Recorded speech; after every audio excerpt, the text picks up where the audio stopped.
Hello, everyone, and welcome to this week's edition of the IT Hour. I'm your guest host, Tom Bridge. Becky and Alexa are on vacation this week. So we've got a great cast here with us to talk a little bit about the exciting events of the week, both in JumpCloud and elsewhere. It is thrilling to be with you again as your co-host. But, here on the IT Hour, we take our weeks as we get them. We've got some really great stuff coming ahead of us this week. We're going to start with a little bit of a community update. And I've got Ella Rigolo here from our education team, and she's got some exciting announcements. Ella, take it away. Thanks, Tom. Hi, everyone. Welcome. I'm going to put the JumpCloud University link in chat there for everybody if you aren't familiar. My name is Ella Rigolo. I run the customer education team, which has to do with JumpCloud University and really supporting our enablement and education of our customers and our users. So I'm happy to announce today some exciting information. If you scroll on the JumpCloud University page, I think I can share my screen here. Yes. We have some new support features here around if you're brand new to JumpCloud and you're implementing. Or if you have clients that are implementing JumpCloud. We have some new implementation guides that we will frequently update. So if you click on this and you choose to self-guide your implementation, we've got a full guide here for if you're implementing like Platform Plus kind of features. And then if you're just kind of doing the a la carte or SSO package, we've got some great individual kind of customized guides so you can pick and choose the ones that fit your needs. So really excited to offer these to kind of help support your self-guided implementation if you're choosing to do that or share with your clients. A couple other things that we have, the implementation to learning path. We are updating in the process of updating these courses. The admin settings course has just been updated. The device courses and the new Apple NDM course are going to be updated at the end of this week, probably end of today or early next week. So really excited to have that e-learning support updated and relevant for you all too as you implement. And again, take the courses, choose what you need throughout that learning path as it fits your implementation. And the other thing that we're getting ready to bring back, so this is kind of we're repurposing and bringing back an implementation webinar. So if you choose and don't haven't purchased services, or you have clients that haven't purchased services and you're getting ready, you want them to really just get an idea of what is get a learning structure, come for an hour of learning around the first phases of implementing JumpCloud, setting up your admin portal, your admin console, looking at through the resources for implementation and kind of best practices around implementation. If you're choosing to self-guide, please sign up for any of these. We have a link here. You scroll down, you can join. These are actually going to be in Zoom so that we can interact. We can be on camera together. We can talk. We can meet other people that are implementing at the same time across the world. So please look forward to joining us for these starting in October weekly. And we hope to see you there and hopefully find some of this new self-guided implementation resources to be helpful as you guys implement JumpCloud. And we will be continuing to add to them as we add new features, such as Password Manager that you're about to hear today. We'll have an implementation guide for that and more content there. So really happy to produce this and have my team. They did a great job. If you guys have any feedback, always let us know at university@jumpcloud.com. So thank you. And quick question here in the chat about certification. I'll just answer it real quick. We are currently building out our advanced certification courses. We identified 14 courses that we needed to develop and produce. And so we're in the process. We're about halfway done with those course developments and really look forward to then, once they're complete, to releasing the advanced certification and expert certification, hopefully early next year. So thank you. Awesome. Thank you so much, Ella. It's always great to see you. And folks can use the JumpCloud University by going to university.jumpcloud.com. There's a lot of awesome material there that's built by our amazing instructional design team. So if you haven't yet had a chance to go take a look at some of those, I strongly encourage you to. There's a wealth of knowledge that they have put together there in all sorts of different learning styles, from videos to practical to quizzes and things like that you can prepare for your course certification. So Ella, thank you so much for joining us today. Thanks, everybody. Thanks, Tom. Have a great rest of your IT hour, everyone. Take care. Happy Friday. See you later. So we have two quick pieces of updates from the product side today. Obviously, with Becky and Alexa out, nothing today to report on the community side or on the meetup side. But we do have two quick things that folks should be aware of. We are replacing our radius certificate for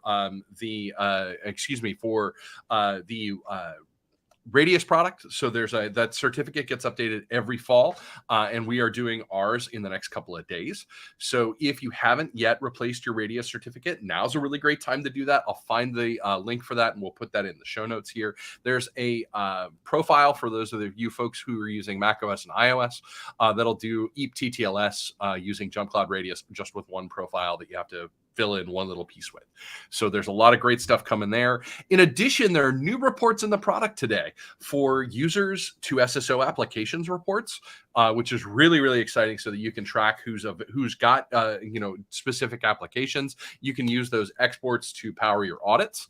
And then in addition, we also have our patch management for reports out for the very first time. So take a look at the product for those. Those are really exciting ways to check whether or not your systems are up to date. And we'll have a little bit more about system updates, especially because we just had Patch Tuesday on the Microsoft side, and Apple released macOS 12.6. So we'll talk about that at the end of the hour. But in the meantime, I'm really excited to welcome two incredible guests today, Antoine, Jebara, and Kali Mason from our password management teams. Welcome to the IT Hour. It's so great to see you. Thanks, Tom. Excited to be here. Yeah, thanks. So big news, JumpCloud's got a password manager now. We're in early access. Do you want to take us through the problem that that password manager solves? Let's do it. I'm going to share my screen. Let me know when you see it. I see it. Go right ahead. Perfect. I feel like we don't have to cover the first section because everyone knows how bad passwords are. But 80% of breaches involve weak and reused passwords. A lot of help desk, the biggest majority of help desk tickets involve passwords. In general, passwords are a pain in the ass because they create different types of things. The real reason for that, though, is related to us, like the users. Passwords require humans to create them, manage them, and then remember them. And we tend to be forgetful, we tend to be negligent, and sometimes malicious, right? These are the main causes for why passwords are bad and why passwords need to be eradicated. Now, the solution exists, right? It's single sign-on. And JumpCloud is one of the leading companies in the world that do that. It's our bread and butter. You authenticate into JumpCloud in a password-based way, or in the future in a passwordless way. And then JumpCloud takes care of the rest. You're seamlessly authenticated into any type of application. The problem, though, with single sign-on in its current form is that a lot of vendors still don't support it, or worse, they paywall it, which leads to us having to fill the gaps using passwords. And when I say us, I mean the users, which takes us back to the original scenario where the users have to create, manage, and remember these passwords, which leads to data breaches, help desk tickets, and frustrations across the board. So because of this main reason, we still need password managers today. So passwords are on the way out, but it looks like we're going to need to have to deal with them for a while before we completely eradicate them. So a password manager will essentially fill the gap when single sign-on is not available for a specific type of service. Look, so 5 years ago, I would have said, use password management as the main way to authenticate users into services. Today, password management should be used as a filler when SSO is not available, as opposed to the main way of managing access across the organization. Password management offers secure storage of passwords, which means that it's going to avoid these scenarios where your users are storing the passwords in Excel sheets, in emails. I've seen that, like users having an email sent to themselves with all of their passwords, and they reply to the thread whenever they make a change, and post-it notes. It's going to incentivize users to use strong and unique passwords when users sign up through a password generator that is going to create these unique, strong, complex passwords.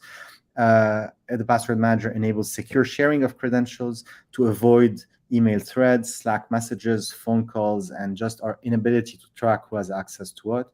And finally, a password manager should provide centralized management capabilities, which is going to give you visibility and control over passwords used across the organization, etc. So these are the different combinations of things you can have. Obviously, the first one is no single sign-on, no password management. In that case, you have no visibility and control over access. You're exposed to data breaches because everyone's using weak and insecure passwords, and there's no proper deprovisioning system for users. Like, you're not going to know what passwords users have access to and what passwords users had historically access to. So when they leave, they're going to leave with the passwords, and you're not going to be able to follow a procedure to keep the business safe. If you have single sign-on, but you're not using Password Manager, that's already a very good step. So you have partial visibility and control over access, but not full. But you're still partially exposed to data breaches because users are going to keep using passwords. Now, in certain cases, you could just pick products that support single sign-on and use them, but shadow IT is a real thing. So it's inevitable. Your users are going to use external services. They're going to rely on passwords to access these. And if you don't have a password manager in place, you're still in the same situation to some extent. The best combination is obviously single sign-on with MFA plus password management. That's going to give you full visibility and control over access. It's going to limit your exposure to a minimum, because users really need to get out of their own way to try to get these passwords that they're still using to not be captured by the password manager. And it's going to give you a complete and thorough deprovisioning procedure for users. So when a user leaves the business, single sign-on deprovisioning is clear-cut, stops the access straight up, and then through Password Manager, you can disable access to the vault and then generate a report to see what passwords users had access to historically. Because it's not only about the passwords that you had access to today, it's also about the passwords that you had access to historically. And that's exactly why we're launching the JumpCloud Password Manager. That's one of our most requested features. Users have been asking us for years to complement our offering with the password managers to fill the gap that single sign-on has to offer. What our users have been doing so far is relying on third-party solutions for password management, which didn't make a lot of sense because identity and access management is our bread and butter. And now with Password Manager, we're able to say that this aspect of the business is now pretty complete. So that's what the Password Manager is going to basically do. You authenticate into JumpCloud as a user or your JumpCloud device, and then after that, JumpCloud takes care of the rest. Our single sign-on implementation seamlessly authenticates the users when single sign-on is set up and available and set up, and our Password Manager fills the gaps and autofills credentials and browsers for these same users. In terms of the features that are part of this Password Manager at launch, so the first one is an interesting one. There are two types of password managers. You have offline password managers that store the data locally on the device, like KeePass. There's no syncing, there's no centralized management. It's not fit for purpose for organizations. On the other hand of the spectrum, you have cloud-based password managers like LastPass, like Keeper, like Dashlane. These password managers store the credentials in the cloud in an encrypted form. The users are still responsible for creating, managing, and remembering a master password, but it enables use cases such as sharing, centralized management, so it's fit for purpose for enterprises. What we decided to do with the JumpCloud Password Manager is build a hybrid between an offline password manager and a cloud-based password manager. And what that means is that with the JumpCloud Password Manager, the credentials are stored on the devices, on the endpoints themselves. And whenever a change is made to the vault, there's an end-to-end encrypted sync that goes to JumpCloud servers through JumpCloud servers that's emitted to sync other users and devices that you have. So there's multi-user support, multi-device support, use cases like sharing, centralized management all exist. You don't need the master password because we're using the encryption keys on the device itself to act as the master password. And the experience for end users is very similar to cloud-based password managers. So there's no learning curve. It just works. You edit a password in your vault, it seamlessly syncs to other devices that you have. You add a password to a shared vault, gets automatically shared to other users that are part of that shared folder. Admins can provision access to the password manager, provision access, audit the usage of the password manager. All of these use cases are maintained while having this offline storage architecture that stores the credentials on the endpoints. The password so that's manager, really exciting. That's really different than a lot of other people have approached this for. So, that this is all end-to-end encrypted. This is all between individual users, not between some, users and some central service someplace.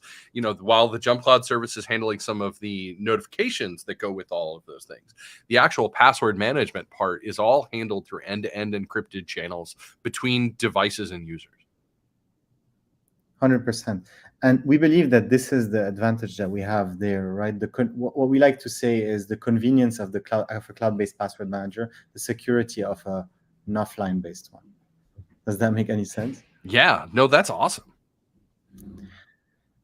So there's going to be this decentralized, it's launching with the decentralized architecture. It's going to be apps available on all platforms, iOS, Android, Mac, Windows, Linux, and on all major browsers, with Safari coming later this year. The core feature are going to be password and 2FA autofill in the browser, password and 2FA sharing between different types of users, a password generator that generates strong and unique passwords, password strengths reports that allow users to see how good their password hygiene is and make changes, and also admins. It's deeply integrated, obviously, with the JumpCloud Open Directory platform, so the identity of the user is the same across single sign-on, MFA, device management capabilities, and the password manager. So provisioning and deprovisioning is really easy. The password manager is centrally managed through the JumpCloud admin console as well, so you can audit usage, look at shared folders, provision and deprovision users, so on and so forth. And there are APIs available to control user access or enrollment and unenrollment to the password manager. With that, let me show you how the product works. Okay, so I guess that I shared my entire screen here and not just the presentation, so that's good. On my machine here, you're going to notice that there are two password manager icons, one at the top here and one in my browser. That's the desktop app and the browser extension installed on Chrome. When I click on the desktop app, it launches and it looks like a normal password manager. If you're used to using a third-party solution, you're not going to be surprised here. You have passwords, cards, notes, time-based one-time password, 2FA, ID cards, and identities. Identities are basically any type of information that you want the password manager to autofill in the browser, like a date of birth or an address, for example. When you want to share access to passwords with users, you create a shared folder. So you hit plus, click shared folder, add members to that folder, give it a name, and then whenever you create a password, you can add it to the folder. You can edit also existing passwords and move them to that folder. It's going to get shared. The password is going to get shared to the members of the folder. There are different permissions that you can set to users that are part of the folders. The lowest permission is going to restrict editing, copying, viewing the password, but the password manager is still going to be able to autofill the credentials on behalf of these users as they browse. Also, as mentioned before, there's multi-device support. So you could use the password manager on multiple devices at once. I have it paired here with my Android device and my iPhone and my Chrome extension. I could add as many devices as I want, and these remain in sync. So if I make a change here, edit the nickname, for example, or add a new password, these changes get automatically updated everywhere. Unlocking the password manager is done using a PIN or using biometrics, Windows Hello on Windows or Touch ID on Mac. I'm using Touch ID here, supply my fingerprint, and I'm in.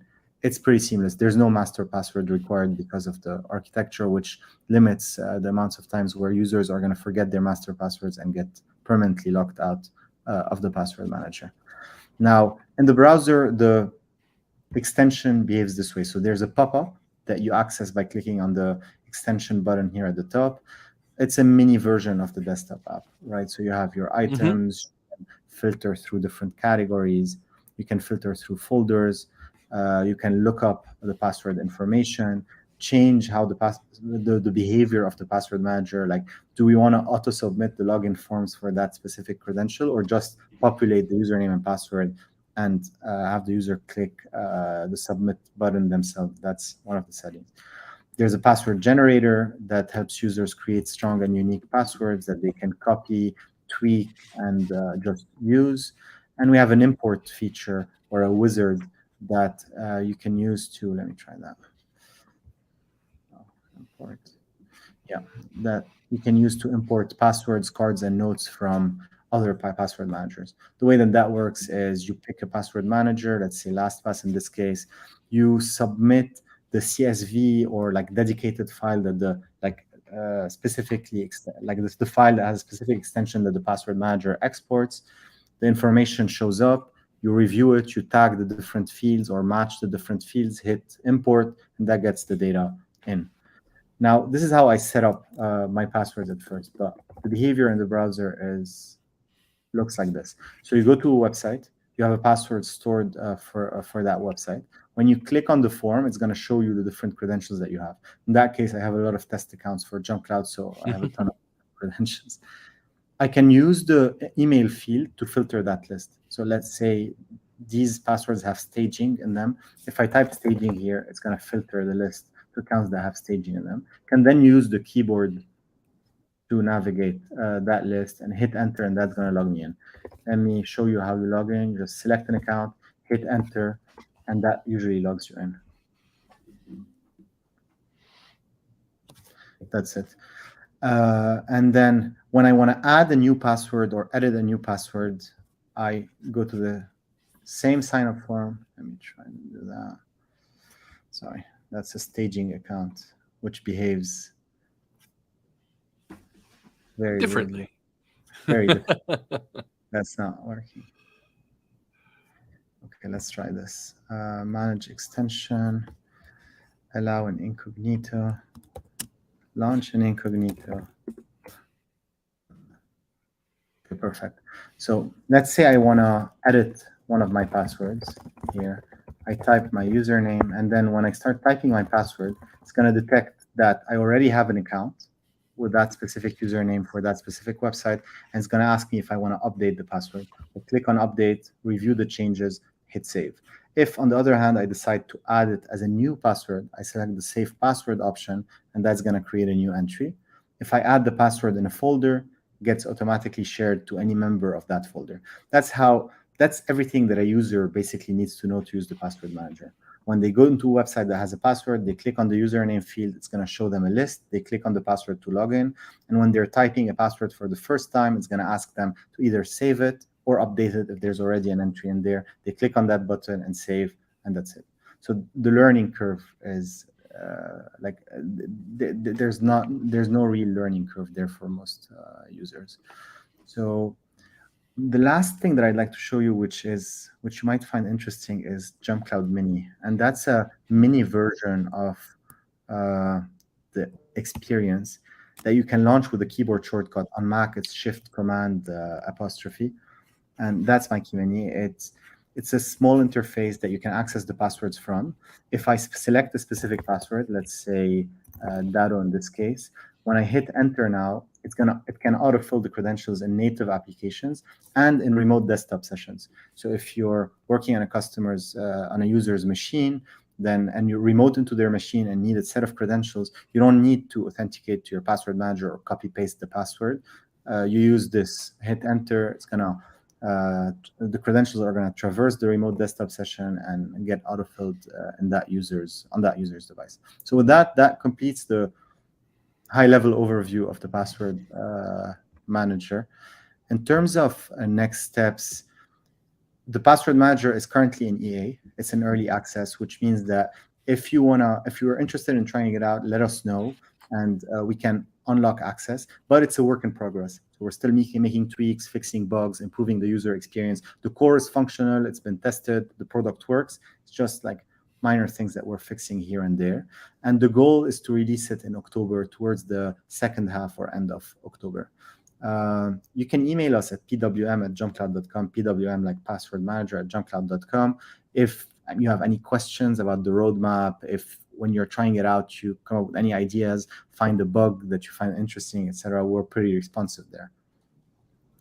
So yeah, that's it. Awesome. So I understand that, from the perspective of the password manager overall, it's a part of JumpCloud's product platform. How does it fit into our current packages? How is it priced? That's one of the big questions from the community overall. So the password manager is an add-on, very similar to patch management. It's going to cost $3 per user per month when it's launched. Awesome. And so that means during this period of time, it's free to use? So there's, during EA, yes, there is a trial where you could use the product for free, deploy it to as many users as you want. If you're an MSP also, this is worth mentioning, and you're on the JumpCloud for MSP package, the password manager is going to get included at no additional cost. Awesome. Question from Keith Richard in the chat. It says, what does it look like in the user or admin portals of the console? That's a good question. I didn't show it to you on purpose because we're still making tweaks to it, but you're basically going to have 3 tabs. An overview tab. Actually, let me show you. We're all friends here. Yes. Let's see. Well, and while that loads, one of the things that I've been really using this for is for secure notes and for, ways to, stash not just private keys, but other ways to talk about documentation and share those securely with other people using the JumpCloud Password Manager. I think that's an awesome feature for us. 100%. So that's the password manager section in the admin console. There's an overview tab that's still missing that will get released in the coming weeks. That overview tab is going to show you insights into how many users are using it, how many credentials you have in there, how many shared folders you have, the password hygiene across the organization. It's going to show you an audit log as well of who logged into what. So that's the overview tab that doesn't exist yet.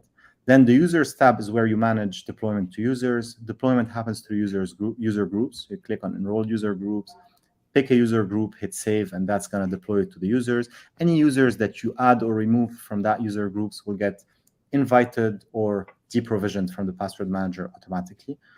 And there's a shared folders section that's going to show you shared folders that were created by your users across the organization. If you click on a shared folder, you see which users are part of the shared folder. You can change their access level to the folder or completely revoke their access from the folder.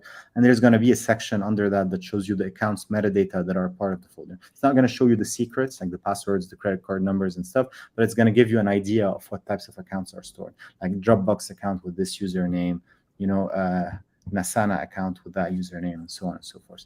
So that's what it looks like here. Also, any events that are generated by the password manager will go into our directory insights, and you'll be able to filter, search, and export them through there. That's amazing. So it's also another way for you to be able to find shadow IT within your organization, right? So that if you've got a shared folder that's like, oh, suddenly we've got an account with with Dropbox that's getting shared throughout the organization through a shared folder. Well, maybe we want to talk to those folks and say, hey, thanks for using Dropbox. We'd really love your feedback on how it's working for you so that we can adopt it as an organization. It gives you an opportunity as an IT manager to kind of step in and be proactive as part of that process. Absolutely. If you think about shadow IT, or conditional access policies can restrict shadow IT on hardware devices. The password manager can give you visibility into shadow IT on applications that require passwords. And then our system insights can give you visibility into applications that they have installed on the machine for software shadow IT. So that kind of complete picture. That's awesome. Another comment from Keith Richards. So deployment of the password manager application itself, is it automatic if they are automated device enrolled for macOS and iOS and added to the password manager group, or do they have to download the app on their own? So in version 1, they have to download the app on their own. And we make it pretty easy because we send an email that has a big button. They click on it, it installs, and then they just need to type their email address to get in. With that said, we created commands that you can run through our commands module that will download, install, and run the apps on Windows and Mac. Now, after launch, our plan is to have the JumpCloud agent be able to sideload the password manager. That means that when you enroll a user and they have bound devices, that's going to automatically download, install, and run the password manager on these devices. Awesome. Brett says, all this talk of reducing shadow IT might put me out of a job. No, it's just going to give you more time to do the things you wish you had time to do now. That was always the thing, right? Like I was always out of time to do, the lowest priority item. It just lets you move one thing further, up the line here. I was going to say there was some conversation about, Platform Plus, as whether or not this is an add-on for Platform Plus. This is an add-on for Platform Plus. That was more of a question. Sorry. Oh yeah, it is. It is an add-on for Platform Plus. And I was going to say, have we talked much about whether or not this fits into Prime Pass? This should fit into Prime Pass. Prime Pass, the way I understand it, is everything that JumpCloud has to offer. Yeah. Brandon asks a question: are there plans to add functionality such as OAuth detection? So OAuth detection. Oh, that's a good. So we're starting to have conversations about shadow IT detection at the company. Once these get more serious, I'm sure that OAuth detection is going to be one of the topics that we cover. If we end up coming up with a solution, a direct solution, because you can today indirectly address shadow IT through JumpCloud. If we come up with a solution to directly go after shadow IT, then OAuth will definitely be part of the things that we'll be discussing. Awesome. So Luke, I will follow up with you offline about what Prime Pass is. We'll talk a little bit more about that separately offline. But it's a program for to include every feature that JumpCloud has available to you under one cost, one SKU. There is, a lot going on with Password Manager. Obviously, there's a brand new feature for JumpCloud. If you had to say, what's your favorite part of how this of how the plugins work, or your favorite part of how the app works, what's your favorite?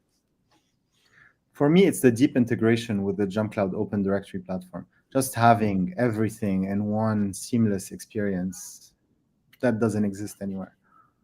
Yeah.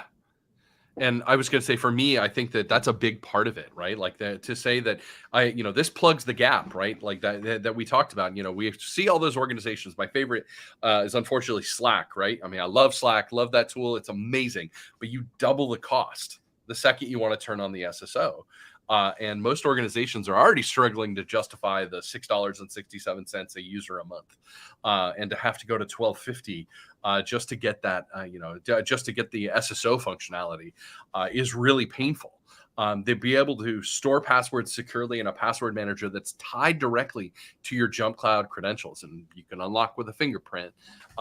Certainly makes that a lot more tenable for organizations to use. And I think that, having those credentials centrally managed and part of your JumpCloud identity is a huge part of this.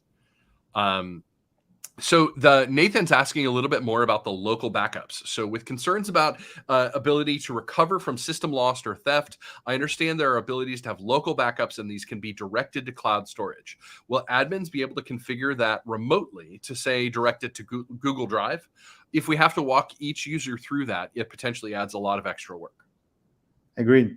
So yes, we do have a plan to create a policy engine that's going to do a lot of things. One of the things that it's going to do is allow you to set the backup path. Another one is, for example, set the default complexity that the password generator defaults to. Another one could be how you configure the browser extension to operate on different sites. So the policy engine is currently something that we're planning. The first product of that or feature of that policy engine is going to be the ability to remotely set where encrypted backups get stored. Awesome. Brandon Witzig asks, what does your team feel the biggest advantage they are planning when competing against Password Manager competitors? So what do you think JumpCloud's biggest competitive advantage is? I would say it's, first of all, the architecture. No master password. So the biggest problem with cloud-based password managers is the master password. It's the first thing that gets forgotten. And when that happens, it's a pain to restore all of the accounts. And master passwords can get phished, plus password fatigue. We all know that. That's the first advantage. The second one is the deep integration with the JumpCloud platform. Identity, access, device management capabilities in one platform. That's the way to go. No one needs 10 different solutions to do basic things. Awesome. So yeah, this is really exciting. When do we expect this to go general availability? Second half of October is the goal. We're in early access now. Things seem to be going well. If things continue to go well, then that's when we plan to go live. That's awesome. Let's see. I'm trying to think. Another question. Well, any idea when that policy engine that we discussed will roll out? We cannot consider this unless we can manage some of those items you mentioned via policy. Having users configure those settings is a non-starter, and we won't rely on them having set up on this on their personal phone as a valid backup. So the policy engine, we still don't have a date for the policy engine. That said, it's one of the items that are on our high priority list. But we're getting ready to go to general availability with one of our most anticipated SKUs. So there's a million things going on. Otherwise, we'd just drop everything and do that. But so I can't give you a date, but I mean, we'll, as always, remain transparent and let you know as soon as we know when that's gonna go out. The question though, and it might be better to take this on the side, but if you're backing up, so first question is, if you're backing up users, specific folders on a user's computer, are you able to set which folder gets backed up through that backup service remotely? That's a great question. I know that some tools support that concept. They have a set of key directories that they keep an eye on, whether that's the user's documents directory or they're doing folder redirection for OneDrive or for Dropbox that will allow them to choose those spaces. So I think that, you pointed to the backup location path of the users, and that should solve the problem. You could also, if we want to find like ways to go around it, run a command that execute a command or schedule a command that runs once a day, for example, that could take that file and put it somewhere safe. Absolutely. And, I was going to say at that point, the password manager directories are known locations. And so just making a straight up copy of the backup files into your cloud drive location is certainly something that JumpCloud's commands function can do for you today. So lots of really good stuff here. So Luke asks a great question. How does JumpCloud handle device approvals for password management? What safeguards do admins have to approve or deny where the password manager app can be installed? So today it's pretty open. So any user can install the password manager on any device. With that said, the policy engine, one of the policies that you're going to be able to configure through the policy engine is specifically that. So for example, I don't want users to be able to use this on non-JumpCloud bound devices, for example, or I only want to allow them to use it on desktop operating systems. Okay. So that would essentially, limit that to macOS and Windows and Linux devices as opposed to, any of the mobile solutions that are out there. Okay. I was going to say one other question from Keith Richards. Are you looking to add a cloud storage to the platform? That's something Jamf has for package storage, and this would be helpful at the same time for JumpCloud plus password storage. I will say that, we've definitely looked at that. I'm not saying that we're committing to it in any way, shape, or form, but it sure would make my life easier if we had that. So I was going to say right now that's not part of our current plan, but that doesn't mean that won't change in 2023 and beyond. So let's see. I'm trying to think other dates that are coming up for JumpCloud overall. I know that remote access is currently in early access, and we're hoping to have that out around the same time that Password Manager drops. So there's going to be a lot of great new features coming to JumpCloud this fall. Luke follows up with another question. What about an individual device approval, a specific non-managed BYOD device, but not all non-managed BYOD devices? How can you, is that part of the consideration for the policy engine? So to tell you the truth, we haven't dug deep specifically into that specifically into that policy. But once we do, I'm sure that this is something we'll consider. We'll make it as flexible as we can because, this is a thing that we're adding to add flexibility. So it makes sense for us to make it, to give you as many degrees of flexibility as possible. Awesome. That's tremendous. So I was going to say we got a couple of other IT issues out there on the schedule today. Antoine, Kali, thank you so much for talking to us about Password Manager today. Is there anything more you want us to follow up with here, or should we move to the news? No, if you're interested in trying it out, reach out to your account manager. If you're not sure who that is, email either me or at Antoine@jumpcloud.com or pwm@jumpcloud.com, and we'll set you up. Awesome. That's fantastic. So there was a really huge patch Tuesday for both Microsoft and Apple this month. And so I kind of wanted to talk through one quick article off of the JumpCloud blog on how to automate those kinds of patches. So I'm going to post that link out here. Obviously, there's a lot to be concerned about here within the Microsoft environment. And, the latest patch Tuesday has more than 1,000 individual vulnerabilities addressed across the Windows platform by the critical patches, as well as, a ton of different CVEs that were included in that environment for Windows, for .NET, for Windows Server, for Office 365. There's a ton of stuff out there. And yes, I was going to say, you did see the cat go by. That is Macro. He is my intrepid colleague who joins me and then scratches my leg when I don't pet him while I'm in the middle of the IT hour. There's been a lot going on from MSISAC, so that's the Internet Center for Internet Security's working group for security updates.